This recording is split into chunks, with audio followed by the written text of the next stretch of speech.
you're qualified fit for the job. But as promised, I have just one question. Isa lang po ito, for the record. Just want to get some of your thoughts. This is a slippery slope area that probably would let you traverse into some social media. You mentioned Facebook, etc., arena. Mr. Commissioner, I have here copies of my favorite favorite documents of all the members of the commission. This is a certificate of candidacy. Minabasa ko lagi ito, maaga pa, pero itong certificate of candidacy, pare-pareho naman to eh. Inabot nyo na lang. The certificate of candidacy was crafted by the COMELEC, right? That's right, Madam Chair, Your Honor. That's not yet part of my question. So it came out of a resolution, is that correct? That's also right, Your Honor. And then part of the broad powers of the commission is to revise, recraft this every time there is an election. So this can still be changed. Yes, but it should be in accordance with Section 74 of the Omnibus Election Code. Yes, correct. So ito po yung question ko. There is a COMELEC resolution 9366. And Section 6 thereof, letter M states, refers to organizations being accredited by the COMELEC, that it shall not advocate violence or unlawful means to achieve its goals. Familiar with that, sir? Yes, Your Honor.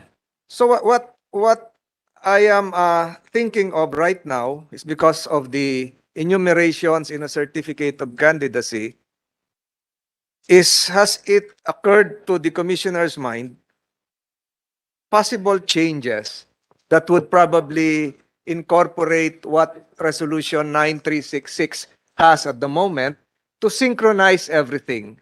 And to be direct now, papayag po ba kayo na ilagay natin din dito? Kasi nakalagay dito sa Certificate of Candidacy, I'm a Filipino citizen, I'm a permanent resident, I am not a permanent resident or an immigrant of a foreign country. I have executed a sworn renunciation of foreign citizenship, etc. Pababa po ito hanggang sa number 14, I give my consent to the Commission on Elections to collect data, etc. Magtatanong sana ako tungkol sa Data Privacy Act eh. Kasi may consent na dito na pwedeng itapon nyo yung data namin. Eh, yung pinag-uusapan sa Senado, si Senator Jinggoy at lahat na, eh yun na-scam kami. Ang daming mga, siguro 0.5 question ko ito bago mabuo yung one question. Payag ba kayo maalis itong provision na ito na ipamigay nyo yung personal data ng mga nagfa-file ng Certificate of Candidacy? If, Your Honor, to the belief of the Honorable Senator that that will be violative of the right to the data privacy and the right to privacy of the individual, then the Commission will seriously consider such a suggestion. Because the Data Privacy Act was enacted just recently, matagal na yung Omnibus Election Code, correct? That's right. So you will consider that. Para March 5, 1980. baka kaya na-scam siguro yung iba, kalat na yung data eh. Pa-file yung mga kapitan, yung mga barangay kagawad. So you're amenable to that. Yes, Your Honor. Thank you, sir. My 0.5 question, this is the last question. With the permission of the good chairperson, kasi ito yung naitanong ko sa privilege speech ko noon. And this is the slippery slope. Can it be possible for the last enumeration, for the last number, can this be placed? This is just, I'm just toying this idea. For the candidate to declare that I will not support any organization that advocates violence or unlawful means to achieve its goals and to overthrow the government of the Republic of the Philippines. We will include that, Your Honor. Wala pong problema doon, ano? Because that's what the law provides under Republic Act, even Republic Act 6646 and 9369. And Yes, Your Honor. also your resolution 9366. 66. Yes. So you're amenable to that. Yes, Your Honor. Again, Madam Chairperson, I reiterate my support lest I be accused of being biased, I reiterate my support to Commissioner George Erwin Garcia, my kababayan from Indang, Cavite, to be the next. He is now on the verge to become the longest-serving government official in this room. Your term will last 2029. Ang haba na po nun. Baka gawa na yung superhighway natin papunta na Sugbo. So, Madam Chair, that's my only question. And congratulations to Chairman Garcia. Salamat po, Madam Chair. One manifestation and one question. Let me start with the manifestation. There was an opposition filed before us, Madam Chair, as related by Representative Lani. I read all the cases filed in that opposition, Madam Chair, and I noticed that all the cases originated from one single transaction. And I noticed that in the RTC, Commissioner or Chairman George won by way of a summary judgment. What is the significance of that? A summary judgment is like a judgment on the pleadings. It did not even take the court a full-blown trial. At the very start, the court already noticed that the complaint did not tender any genuine issue on any material fact, and that's very important to us, just to disabuse the minds of the members of this committee. Nagpunta po sila sa Court of Tax Appeals, meron pa po sa DOJ, and then the aggrieved party did not rest. She appealed to the Court of Appeals, pero na-dismiss po lahat.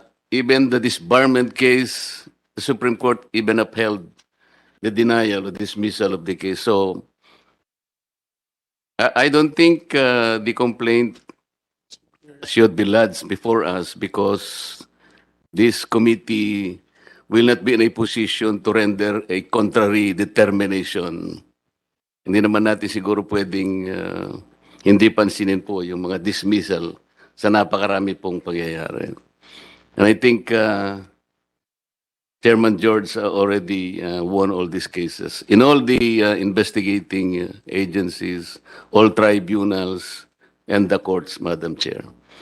So may I now go to my question? Commissioner George, former Commissioner Guanzon filed a petition before the COMELEC. I think that was in connection with the substitution or her substitution to a previous nominee to a party list group. Am I correct? You are correct, Madam Chair, Your Honor. What was the result of the voting in regard to that petition? If I'm not mistaken, Your Honor, because I was not a participant to that voting because I was no longer a commissioner. I think the voting was unanimous, 4-0, Your Honor, at that time. 4-0. In favor? There were only 4 commissioners at the time, Commissioner George. Yes, Your Honor. And the voting, I think, is 3-1. I was not aware, Your Honor, with all due respect, simply because I'm no longer a part of the commission at that time. Yes, I know, but I saw the copy of the decision, and the commission and bank voted 3-1.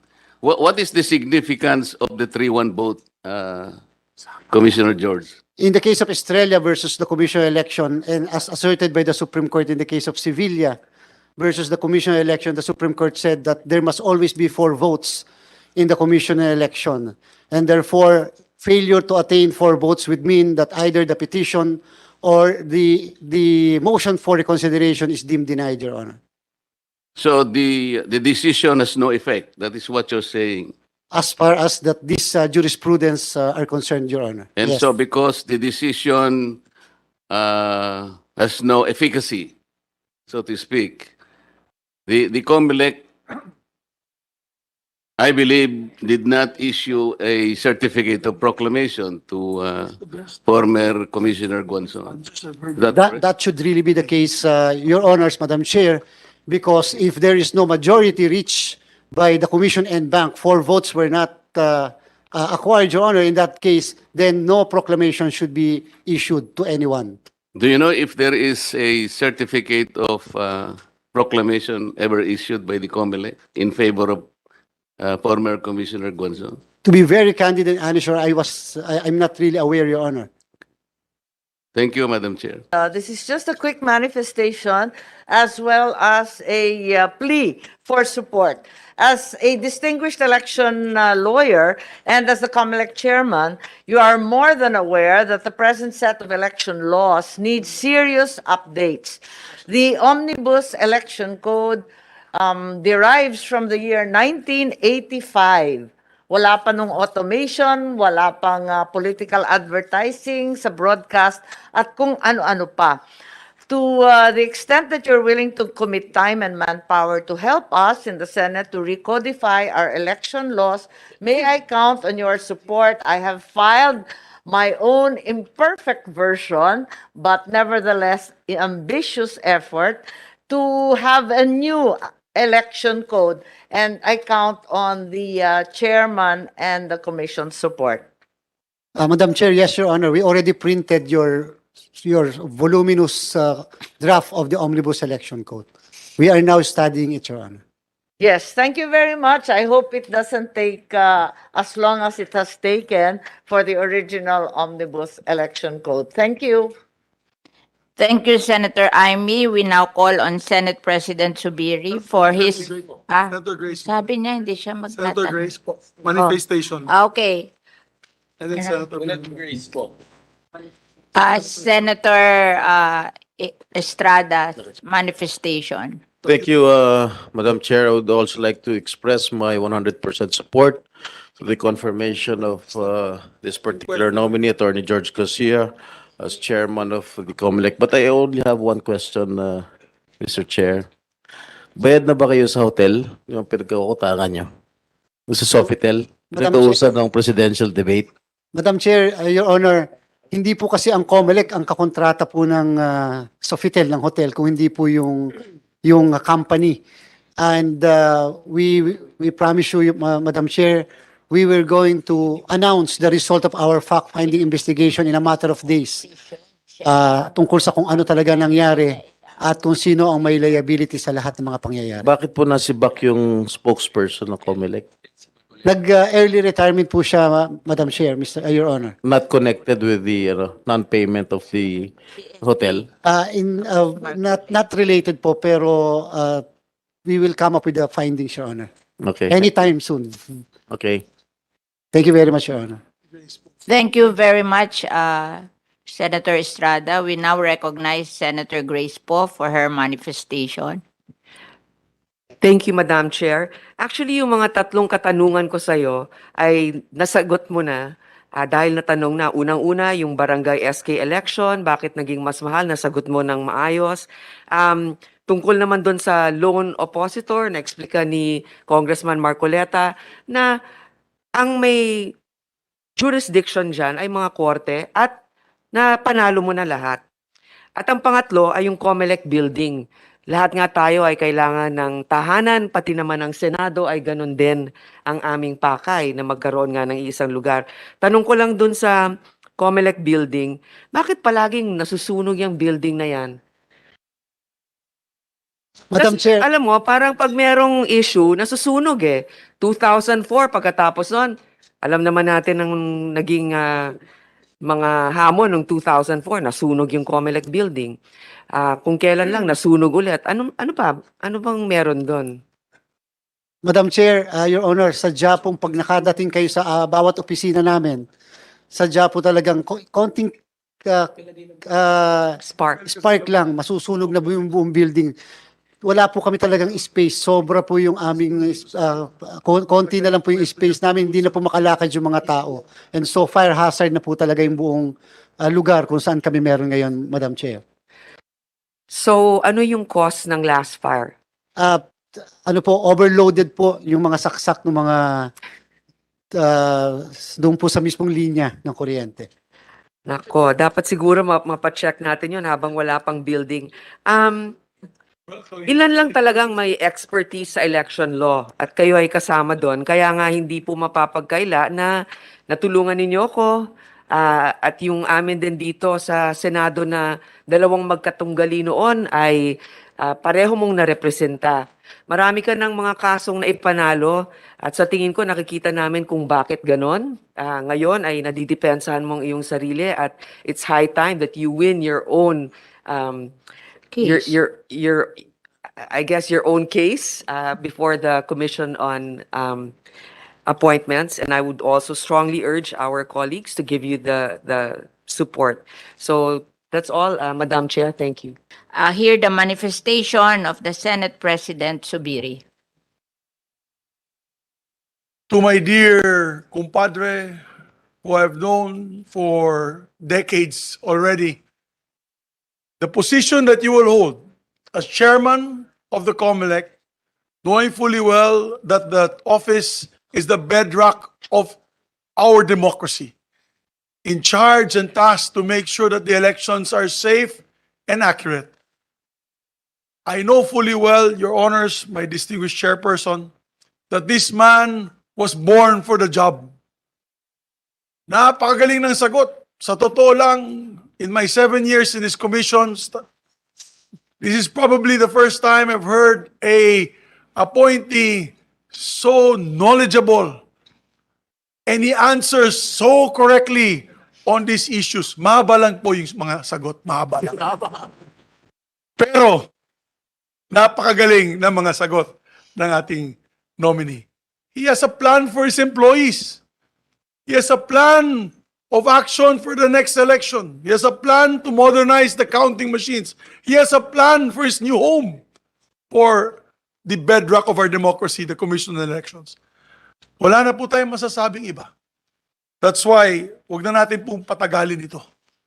Madam Chair, I move for the approval on committee level on the nomination of that interim appointment of Chairman George Garcia. Second the motion.